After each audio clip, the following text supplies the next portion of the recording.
뭐 후보자님뿐만 아니라 가족들 또는 이번에 그 의혹의 대상이 됐던 모든 뭐 부산의전원 또는 서울대학교, 고려대학교, 공주대학교, 당국대학교 학생들, 교수님들 다 너무 힘드셨던 것 같습니다. 저도 그렇고 많은 국민들께서 그러셨던 것 같고요. 오늘 부디 그 모든 힘듦이 좀 마무리가 되었으면 좋겠습니다. 예.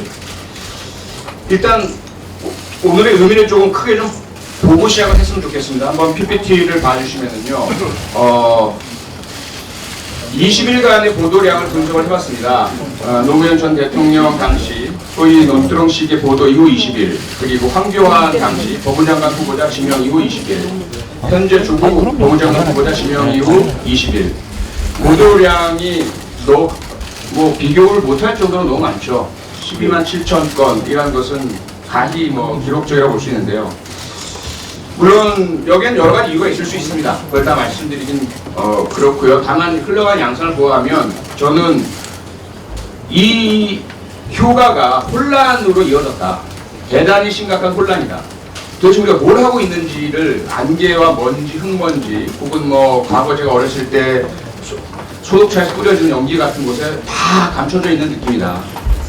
후보자의 자격, 자질이 어떤 것인지, 법무장관 후보자의 의미가 무엇인지, 앞으로 사법개혁이라는 것이 쟁점은 무엇인지 이런 것들이 다 가려져 버렸어요.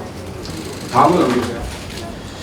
혼란의 한 축은 물론 언론이고요. 언론은 좀 의도가 있다고 생각하지는 않습니다. 언론은 기사거리가 제공되고 뉴스거리가 제공되고 관심거리가 있으면 보도하는 거죠, 당연히. 뭐 그러한 관심 초점이었다고 생각을 하고요. 다만 그 내용을 보면 속보, 조국 주차장에 주차했다. 딸 오피스텔 주차장에 포르쉐 2대가 있다.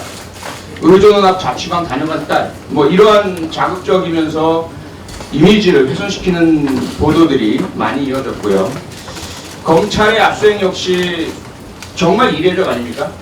그동안 여러 후보자에 대해서 이런저런 법적인 문제가 제기되긴 했지만 다 인사청문회가 끝난 이후에 되게 고발이 이루어지고 강제수사든 임의수사든 이루어졌는데 이번엔 전혀 그렇지 않습니다. 그래서 어떻게 본다면 국회가 그 인사청문회라는 그렇게 고유 권한이 검찰에 의해서 강렬하게 침탈당하고 있는 상황인데 정쟁으로 인해서 공격하는 당 쪽에서는 박수치고 있습니다. 물론 입장이 바뀔 때는 또 반대가 되죠. 그 다음 보여주시면 그 검찰의 현재 이런 문제를 단적으로 보여주는 것이 자, 이름은 범용치 않겠지만 현재 조 후보자 관련된 주변인들에 대한 수사를 총괄하는 분이 2014년 담당했던 수사가 있습니다. 그 두 개를 직접 비교해보면 현재는 검사만 21명이 투입되어 있고 최순실 특검보다 훨씬 큰 규모 수사고요. 거의 뭐 전면적 압수수색 지금 35군데다 50군데다 나오고 있는 상황이고 2014년은 사람이 사망했습니다. 타워크레인 기사께서 사망하셨는데 이게 본인의 실수냐 아니면 기기 오류냐, 그리고 기기 오류의 문제를 미리 알고 있었는데 은폐했느냐, 이게 상당히 심각한 부분인데 이 수사는 유야무야 불기소 처분이 되어버렸어요. 그 사이 관련자가 제보하고 양심선언 제보를 합니다. 실제로 로비 요청을 받았고 돈을 뿌렸고 검찰, 경찰 뭐 전방위적으로요. 그런데 이 수사는 이렇게 마무리가 됩니다. 다음. 그래서 과연 왜 그럴까? 여러 가지 이유가 있겠지만 그동안의 법무장관 후보는 대부분 2명의 예외를 제외하고는 검사 출신이었습니다. 그 검사 출신 법무장관이 임명되고 나서 어떤 일이 일어나느냐? 가장 가까이에 있었던 분들만 보면 황교안 당시 법무장관 시절에 일어난 일들 우리가 너무나 잘 압니다. 국정원 사건 무마됐죠. 공직선거법 적용하지 않도록 압력 들어갔죠. 최동욱 총장 쫓겨났죠. 윤석열 지금 총장이지만 당시 수사팀장은 좌천 징계받았죠.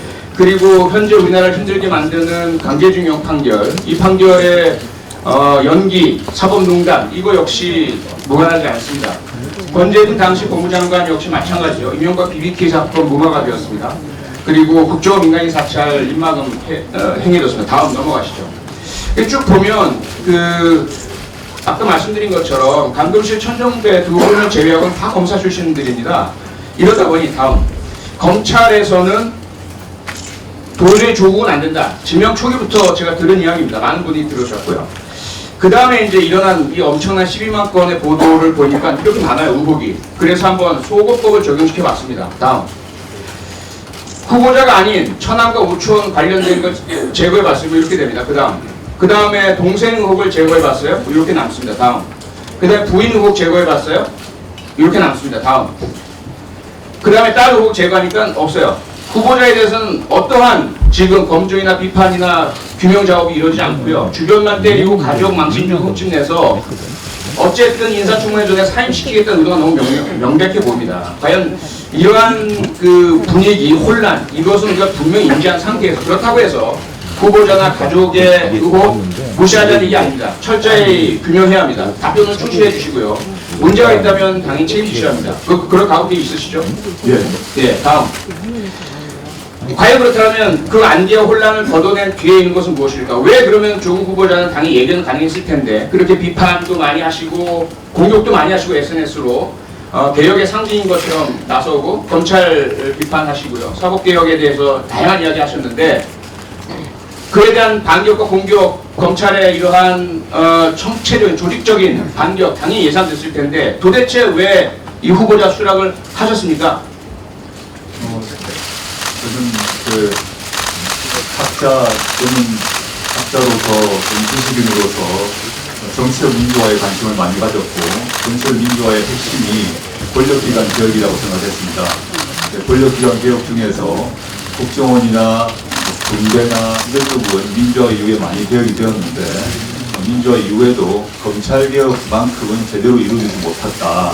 검찰이 전 세계 어느 나라보다 검찰의 권력이 너무 과다하다라고 보아서 오래전부터 검찰개혁을 주창하고 법무부의 탈검찰을 주창해왔습니다. 그게 저의 소신입니다. 네, 고맙습니다.